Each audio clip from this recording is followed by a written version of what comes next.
नमस्कार, आप देख रहे हैं CNBC आवाज और ये है MQ5, मोदी सरकार का 5वीं तिमाही का रिपोर्ट कार्ड। प्रधानमंत्री नरेंद्र मोदी अपनी सरकार को नतीजों पर परखने की वकालत करते हैं। वो कहते हैं कि आउटकम बेस्ड काम होना चाहिए, साथ ही वो टाइम बाउंड डिलीवरी की भी वकालत करते हैं।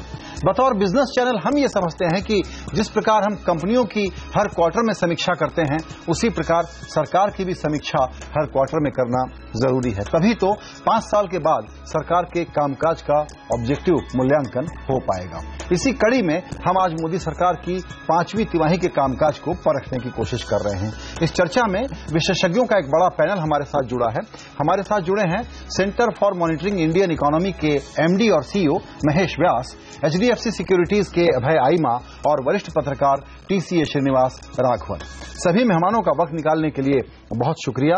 महेश व्यास सर, आपसे शुरू करना चाहूंगा क्योंकि आप कई तरीके से उन सारे पैरामीटर को ट्रैक करते हैं जिसके बेसिस पे हम कोई राय बनाते हैं कि इकोनॉमी कैसी चल रही है, सरकार काम कैसा कर रही है और अपने टाइमलाइन को कहां तक पूरा कर पा रही है। तो 1 साल को तो कह दीजिए कि हनीमून पीरियड था और हम क्वार्टरली समीक्षा करना जरूरी नहीं समझते थे, लेकिन अब हर क्वार्टर पे अगर नजर डालें तो इस क्वार्टर के बारे में आप क्या कहेंगे? पहली बात तो मेरे ख्याल से सरकार का क्वार्टर बाय क्वार्टर समीक्षण करना मेरे हिसाब से ठीक नहीं होगा। केंद्रीय सरकार को लॉन्ग टर्म पर्सपेक्टिव रखना चाहिए और शॉर्ट टर्मिज्म से सिर्फ इमीडिएट जो प्रॉब्लम्स होते हैं, जैसे कहीं पे कोई बाढ़ आ गई या कोई ऐसी कोई कैलामिटी आ गई, तो वो disaster management short term problems को हल करने का एस्टिमेशन कर सकते हैं या उसको हम किसी प्रकार से तोल सकते हैं।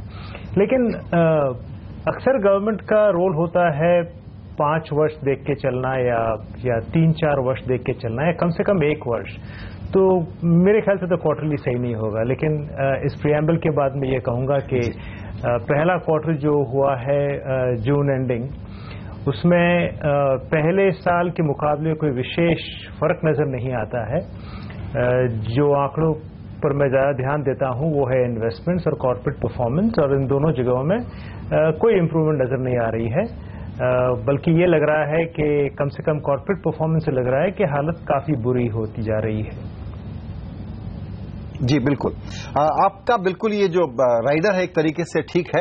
हम शॉर्ट टर्मिज्म में बिल्कुल इस सरकार की समीक्षा, किसी भी केंद्रीय सरकार की समीक्षा नहीं हो सकती, लेकिन 5 साल में जो डिलीवर होना है उसका एक प्रोग्रेस रिपोर्ट शुरू हो जाती है कि ये चेक बॉक्स मार्क हो गए क्योंकि आपने उस पर कार्रवाई करने की कोशिश की है। आउटकम तो बाद में आएगा।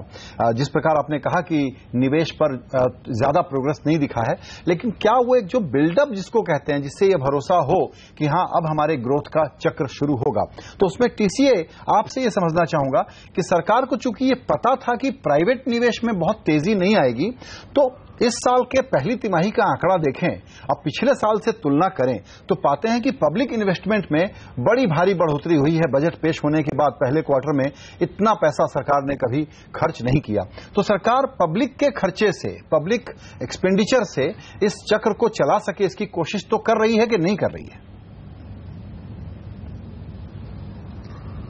कोशिश तो हर सरकार करती है। सवाल यह है कि वो जो कोशिश जो करती है वो इज दैट इनफ और नॉट। अब प्योरली आप अगर इकोनॉमिक थ्योरी के टर्म्स में देखें तो जो GDP जो होती है वो है consumption expenditure, investment expenditure, government expenditure, export minus import. ये है जॉन मेनार्ड केन्स की फेमस आइडेंटिटी। तो आप इसमें तीनों देखिए, consumption expenditure is down, investment expenditure is down, government expenditure is also down, मतलब जितना होना चाहिए उतना नहीं है। Exports are going to be down partly क्योंकि European, American, Chinese, all that, वो ग्लोबल डिमांड जो श्रिंकेज हुआ है। और दूसरा यह है कि कमोडिटी प्राइसेस कम हो गई हैं, तो आपकी जो एक्सपोर्ट रियलाइजेशंस हैं वो कम हो गई हैं। चूंकि export, actually the exports have gone up, सिवाय के राइस और ऑयल के, बाकी सब में देयर हैज बीन क्वांटिटी में एक्सपोर्ट बढ़ा है जी। तो अब सवाल यह है कि सरकार कर क्या रही है जो एडिक्वेट हो। कर तो रही है, सारी सरकारें करती हैं, but is it enough? And I think it is not. अब उसकी बाकी वजह हैं, जैसे बैंक्स की बैलेंस शीट्स हैं, और जैसे अभी महेश व्यास जी ने कहा, वो क्रेडिट ऑफटेक बिल्कुल पुअर है, इन्वेस्टमेंट नहीं है, ओवर कैपेसिटी है। तो मुझे तो नहीं समझ में आता है कि आप 1 क्वार्टर लें या 5 क्वार्टर लें, उसमें कोई अंतर नहीं दिख रहा है पहले इस सरकार का पहले क्वार्टर का और ये 5th क्वार्टर का। वो जैसे पहले चीजें थी वैसे की वैसे ही हैं, शायद खराब हो गई हैं और ज्यादा। जी जी जी। अभय आइमा साहब हमारे साथ हैं। आपका ओपनिंग रिमार्क हम इसी बात पर लेना चाहेंगे कि शुरुआती साल भर के आधार पर तो एक हनीमून पीरियड था, या एक ऐसी जबरदस्त मैंडेट वाली सरकार थी, इतनी पॉपुलैरिटी थी कि हमने यही ठीक समझा कि समय देना चाहिए, और यही राय सही भी है। लेकिन अब 2 तरह के नैरेटिव हैं। एक तो ये कि साहब कुछ नहीं हो रहा, और दूसरा है कि बड़े निराशावादी लोग हैं आप लोग, देखते नहीं कि हमने कितना काम कर लिया। कोल ऑक्शन कर लिया, पावर सेक्टर को सॉल्व करने की कोशिश कर रहे हैं, बैंक में इंद्रधनुष लाने की कोशिश कर रहे हैं, जनधन का कमाल का काम हुआ है, कुछ एफडीआई शुरू कर दी डिफेंस से लेकर के इंश्योरेंस में, तो काफी काम वो गिनाते हैं। आपको लगता है कि ये सब काफी है? जिस एडिक्वेट की या कोशिश की बात अभी टीसीए ने कही, कि आपको लगता है कि काफी है, कि जो ऑब्जेक्टिव हमने अपने लिए एक्सपेक्ट किया था इस सरकार से, उसकी तरफ ये सही स्पीड में बढ़ रही है, और इसका एक कंप्लीट हैंडल इसके हाथ में आ गया है, कंट्रोल है इकोनॉमी को चलाने पर?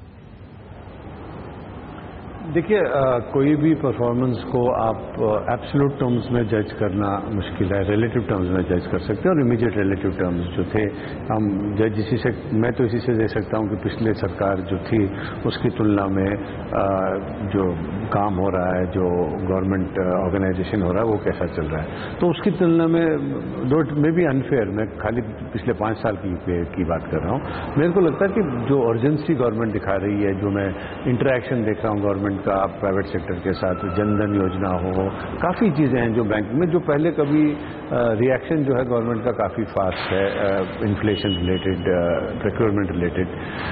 तो वो रिलेटिव टर्म्स में I would say that it is first year has been, but वो अगर बेस इतना खराब था जैसे कि पिछली गवर्नमेंट का था, तो फिर वो एक बहुत बड़ी अचीवमेंट भी नहीं मान सकते हैं।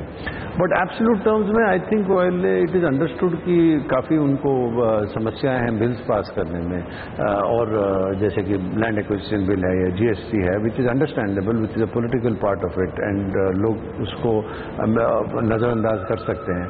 But given the expectations that were there from the government to make up for the loss in what they can't do legislatively, I think the government वो expectations के लिए live up करने के लिए, because it's a matter of perception, expectation, what you foresee, a lot could have been done. For example, to raise resources, जैसे कि वो अपना क्या कहते हैं, you could have disinvestment program. I see no reason what is the legislative problem in raising the resources. या जो government expenditure है that can be increased, because fortunately जो oil prices का जो benefit आ रहा है, which is 70 to 80%, only 10% is actually gone to the end user. तो बाकी तो आपका जो है किटी में, so that money could have been government expended to make up for what has not been able to, जो legislative वो नहीं कर सकते हैं, उसके लिए power sector को काफी entangle कर सकते हैं। तो बहुत कुछ एब्सोल्यूट टर्म्स में किया जा सकता है। तो ये अपना अपना नजरिया, आप रिलेटिवली देखना चाहते हैं, एब्सोल्यूट टर्म्स में देखना चाहते हैं, पॉइंट ऑफ रेफरेंस क्या है। सही है। महेश व्यास सर, आपसे यही पूछूंगा, जिसका जिक्र इन्होंने किया कि लेजिस्लेटिव टर्म पर देखें तो एक्सपेक्टेशन और परसेप्शन एक चीज होती है। हम मानते हैं कि सरकार का काम है कानून बनाना, बिल पास करवाना, लेकिन एक पॉलिटिकल रियलिटी है, उसमें वो पास नहीं करा पाई है, और अभी स्ट्रगल चल रहा है। लैंड पर तो एक प्रकार का पीछे चले गए हैं कि अब राज्य सरकारें तय करें कि उनको कैसा बिल लाना है, और जीएसटी पर अब फिर से एक मानसून सेशन को जो एक्सटेंड करने की बात है, शायद एक सेशन और बुलाने की कोशिश करेंगे। आपको लगता है कि इसके लिए रिव्यू में हम लोग बिल्कुल गलत ब्लेम अपोर्शन कर रहे होंगे अगर कहें कि सरकार तो अपना काम नहीं कर पाई? क्योंकि ये तो टोटल पॉलिटिक्स का काम है, विपक्ष का भी काम है कि एक माहौल बने और पास हो। तो इसको इस रिव्यू के अंदाज में देखना सही होगा क्या कि सब सरकार नहीं कर पाई? अब सरकार को ब्लेम करें, चाहे पूरे पॉलिटिकल क्लास को, पार्लियामेंट को, ये कहना शायद मुश्किल सा हो सकता है, लेकिन बात यह है आखिर कि प्रोग्रेस नहीं हो रही है लेजिस्लेशन में। अगर हम कहें कि लेजिस्लेशन को लेकर के प्रॉब्लम है, बिल्स पास करने में प्रॉब्लम है, ऑपोजिशन बहुत कठिनाइयां पेश कर रहा है, तो एक बात जरा दूर हट के देखें और ये पूछें कि मोदी सरकार ने पिछले एक क्वार्टर में, चाहे सवा साल में, कौन सी नई दिशा दिखाई पॉलिसी को लेकर के या इकोनॉमिक डायरेक्शन को लेकर के। जिन बिल्स की हम बात कर रहे हैं वो सारे पुराने बिल्स हैं, उन्हीं को हम दोबारा डाल रहे हैं पास करने के लिए, जो पहले पास नहीं हुए थे। लेकिन पिछली जितनी सरकारें थी, चाहे वो यूपीए की हो, चाहे वाजपेयी की हो, चाहे नरसिम्हा राव की हो या राजीव गांधी की हो, इन सारे प्राइम मिनिस्टर्स या उनके सरकारों ने हमेशा कुछ पहले साल में एक नई दिशा दिखाई थी जी। जैसे यूपीए 1 ने आरटीआई किया था या नरेगा किया था या पंचायती राज इंस्टीट्यूशंस किया था, नरसिम्हा राव ने लिबरलाइजेशन किया था, वाजपेयी सरकार ने रोड्स इन्वेस्टमेंट्स में बहुत प्रगति की थी। तो मोदी सरकार पर जहां पर बहुत उम्मीदें थी, जहां पर उन्होंने खुद ने कहा था कि मैं आऊंगा तो सारी चीजें बदल दूंगा, एक नई रोशनी, नई दिशा लेके आऊंगा, वो दिशा भी नहीं है।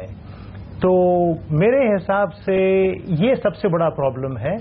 जो छोटी मोटी प्रॉब्लम्स है या जो शॉर्ट टर्म प्रॉब्लम्स है या पॉलिटिकल प्रॉब्लम्स है लेजिस्लेशन को लेकर के, वो हम कह सकते हैं कि ये प्रॉब्लम्स डिफिकल्ट है, लेकिन वो दिशा कहाँ है जिसका कुछ हिसाब से मैं कह सकता हूं कि एक आशा थी कि एक नई दिशा दिखेगी, वो नहीं दिख रही है। भले वो स्वच्छ भारत हो या स्टैंड अप इंडिया हो, वो दिशा की कमी है। जी टीसीए, मैं चाहूंगा कि आप भी इस पर कमेंट करें। दूसरा आर्गुमेंट ये हो सकता है, जिस पर महेश जी ने बात खत्म की, कि make in India, digital India और इसके अलावा ये अब नया वाला स्टैंड अप इंडिया, स्वच्छ भारत, ये सब मेरी दिशाएं हैं, जनधन मेरी दिशा है। आप जिन लफ्जों में डॉटेड लाइन पर मुझसे बिग बोल्ड रिफॉर्म की या डायरेक्शन की उम्मीद करते हैं, वो मैं नहीं करने वाला हूं।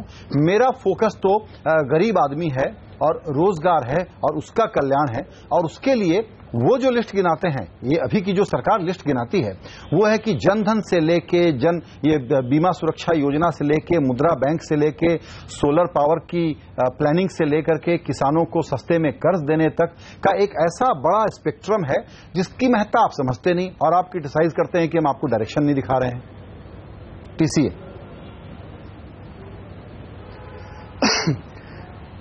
देखो, मुझे मोदी को जब मैं देखता हूं तो मुझे इंदिरा गांधी की याद आती है। फर्क यह है कि इंदिरा गांधी ने डायरेक्शन बदल दी थी, मोदी जी ने बदली नहीं। क्यों याद आती है? उसकी वजह यह है कि इंदिरा गांधी का जो एम्फेसिस था वो ग्रोथ से हटकर डिस्ट्रीब्यूशन पे हो गया था। ये जितनी भी स्कीम्स हैं, मुद्रा बैंक और ये जनधन योजना, ये सब, all these things, these are basically aimed at distributing the existing pie. अब आप पाई को बढ़ाएंगे कैसे? उसके लिए आपको इन्वेस्टमेंट चाहिए। तो इन्वेस्टमेंट तो अभी आप जिक्र कर रहे थे, सभी लोग कह रहे हैं कि इन्वेस्टमेंट हो नहीं रही है। तो एक और सवाल है इसमें, अगर सब कुछ इंडिया में ठीक है, डूइंग बिजनेस इन इंडिया, वो रैंकिंग अगर इंप्रूव हुई है, तो इतने सारे बिजनेसेस इंडिया को छोड़ के क्यों जा रहे हैं? एक तरफ आप कहते हैं मेक इन इंडिया और बुलाते हैं फॉरेनर्स को कि आप इंडिया में आके बनाइए, पर इंडियन बिजनेसमैन क्यों छोड़ के जा रहे हैं? और उसकी एक बड़ी एक रीजन है, छोटी सी या बड़ी सी, जैसे वो तो आपके नजरिए पे डिपेंड करता है। ये जो टैक्स टेररिज्म है, this has become a major problem. अब अगर आप अनरीजनेबल डिमांड्स बिजनेसमैन पे हर साल इंपोज करते रहें, क्योंकि आप एक रूल है इनकम टैक्स डिपार्टमेंट का कि जितनी टैक्स कलेक्शन होती है उसका 1% आपको मिलेगा, वो उनको मिलता है कि नहीं पता नहीं, बट उनका एंटाइटलमेंट तो हो जाती है। तो फिर क्या होता है कि जो इनकम टैक्स ऑफिसर है उस पर एक परवर्स इंसेंटिव बन जाता है कि वो बड़े बड़े टैक्स डिमांड देते रहे, उसके बाद में लोग आके सेटल कर लेंगे। आप 200 करोड़ का यदि डिमांड आता है तो आप 20 पे भी कर लें तो कुछ तो आ गया ना, तो उसका 1% आपको मिलने वाला है। So this is a very bad thing, इसको हटाना चाहिए। दूसरा यह है कि इंडिया में बिजनेस सिर्फ टैक्स ही नहीं, दुनिया भर की चीजें हैं जिसकी वजह से, स्टेट गवर्नमेंट्स की वजह से, सेंट्रल गवर्नमेंट की वजह से, इंस्पेक्टर राज, पता नहीं कितने सालों से सुनते आ रहे हैं इंस्पेक्टर राज निकल जाएगा। But it is not going, it is becoming worse. मैं ये कहना चाहता हूं कि मैंने सोचा था कि improving the ease of doing business in India, जो मोदी का जो एक कहना था, उसके लिए जो ब्यूरोक्रेट्स हैं उनकी जो रूल मेकिंग पावर है उसको थोड़ा अब्रिज, इन्होंने थोड़ा तो क्या काफी अब्रिज करना चाहिए था जी। अब कैबिनेट पॉलिसी बनाती है, पार्लियामेंट लेजिस्लेशन देती है, पर उसको इंप्लीमेंट कौन करता है? ब्यूरोक्रेट। अब अगर ब्यूरोक्रेट ने उल्टे सीधे नियम बना दिए कि अगर आप इस कमरे में आना है तो आप अपने सर के बल आइए, नहीं तो आपको मिलेगा नहीं लाइसेंस, तो इस तरह की बेवकूफियां जो करते हैं उसकी वजह से जो दिक्कत होती है उसको mister Modi has not been able to tackle.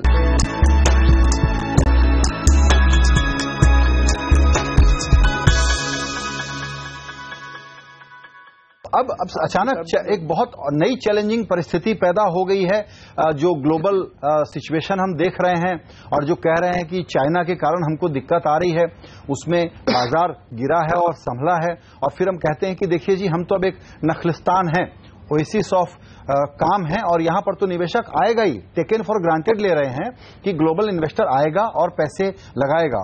अभय आइमा साहब, मैं आपसे ये समझना चाहता हूं, दो छोटी सी बातें रखूंगा जिसको आप बहुत छोटी बात कह सकते हैं।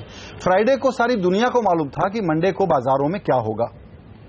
इंडियन ऑयल का OFS आप पोस्टपोन कर दे सकते थे ताकि LIC का पैसा दूसरे शेयर खरीदने के लिए फ्री हो जाता, लेकिन यह फैसला आपने नहीं लिया।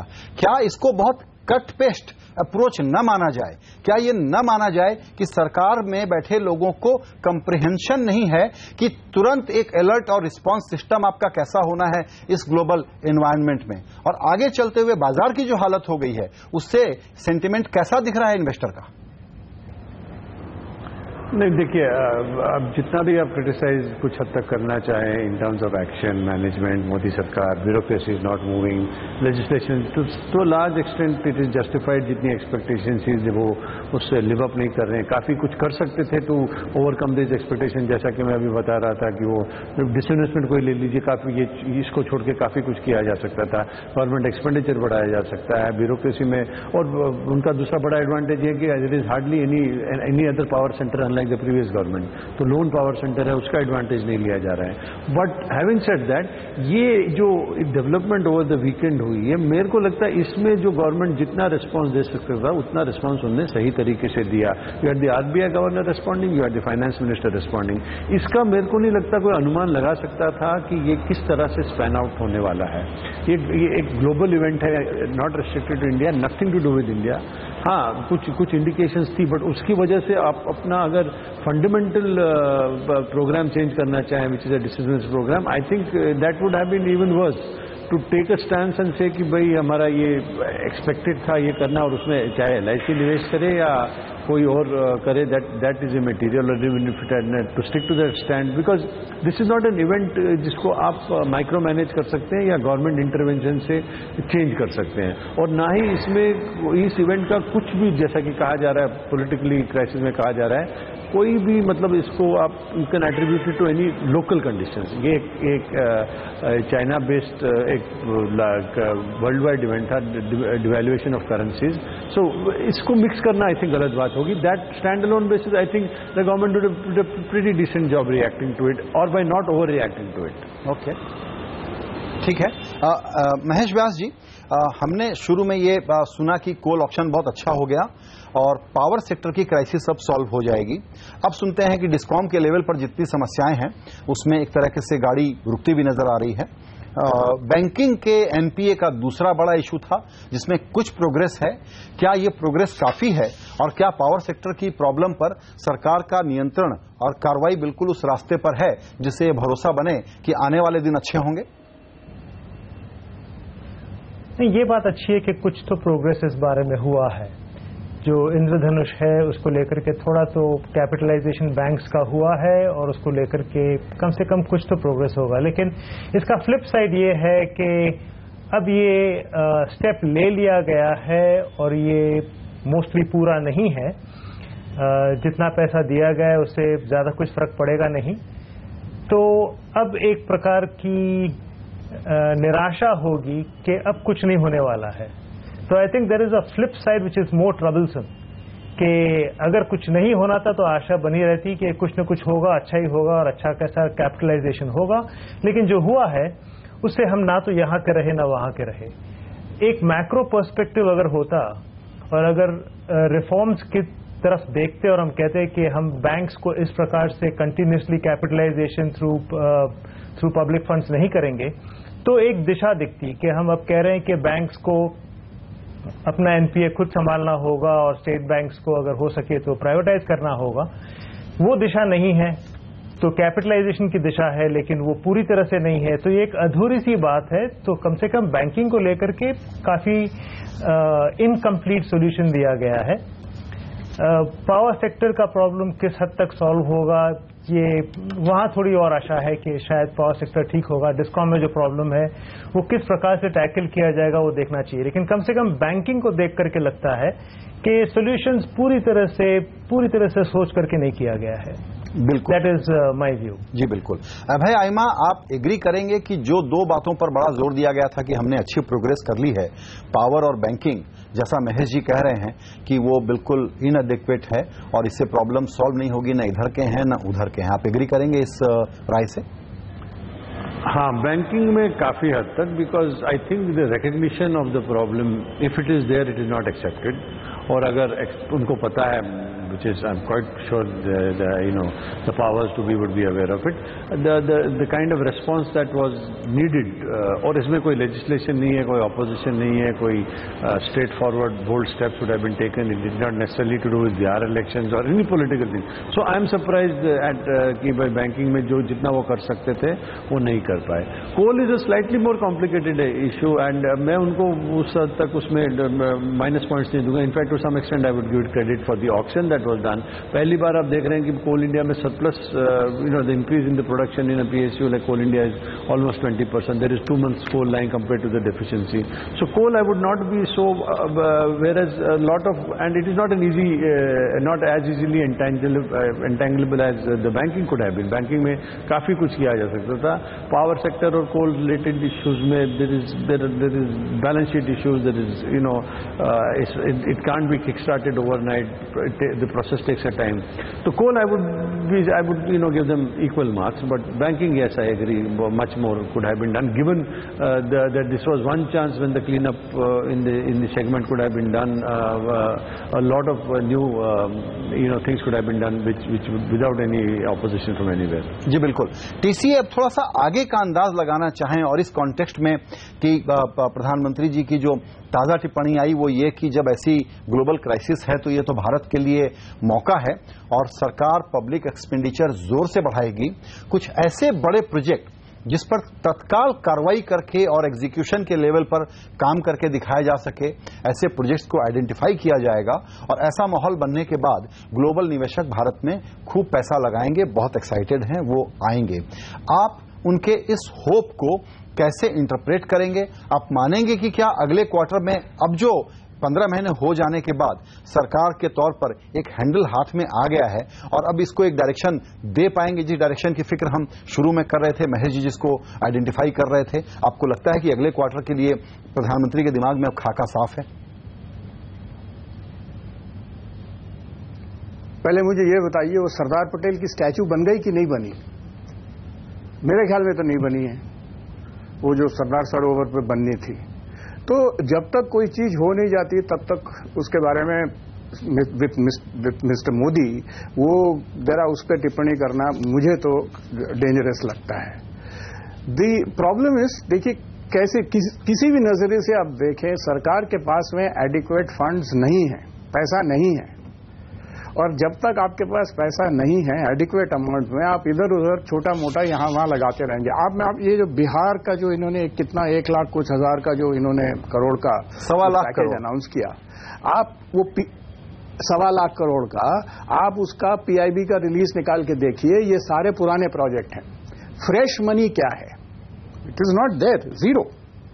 तो ठीक है, रेलवे लाइन बनानी है तो बना लीजिए, जो करना है आप कर लीजिए, बट पब्लिक इन्वेस्टमेंट में एक तो होता है कि जो पहले से चला आ रहा है उसको आप मेंटेन करें, दूसरा उस पर आप इंक्रीमेंट करें। जी, तो अब वो इंक्रीमेंट तो मुझे नजर नहीं आ रहा है। पहले जो एलोकेट हो चुका था उसको ये एग्जीक्यूट करने वाले हैं, तो चलिए देखते हैं, अगर हो जाता है तो बढ़िया। बिल्कुल बिल्कुल। सबसे बुनियादी सवाल यही कि जो वादे हैं उसको पूरा करने के लिए पैसा कहां से आए, और पैसे के लिए उस बिग बोल्ड कदमों का इंतजार बना रहेगा। हालांकि कई बार हमारे क्रिटिसिज्म को या हमारे कमेंट्री को सुन करके कोई भी सरकार हो ये कह सकती है कि हम थोड़ा सा स्केप्टिकल हो रहे हैं या हम थोड़ा ज्यादा क्रिटिकल हो रहे हैं, लेकिन मुझे लगता है कि आने वाले दिनों में इस तरह की क्वार्टरली समीक्षा करना हमारे लिए इसलिए जरूरी होगा ताकि जो मोदी जी चाहते हैं, खुद मन की बात में उन्होंने कहा था कि आप लोग जितना मंथन करेंगे, जितना डिबेट करेंगे, उतना सरकार का फायदा होता है एक डायरेक्शन ढूंढने में। इसीलिए बेहद संजीदा विशेषज्ञों का ये पैनल आपके सामने आकर के अपनी राय रख रहा था। महेश व्यास जी, अभय आयमा जी और टीसीए, आप सभी का बहुत शुक्रिया इस बातचीत के लिए। नमस्कार।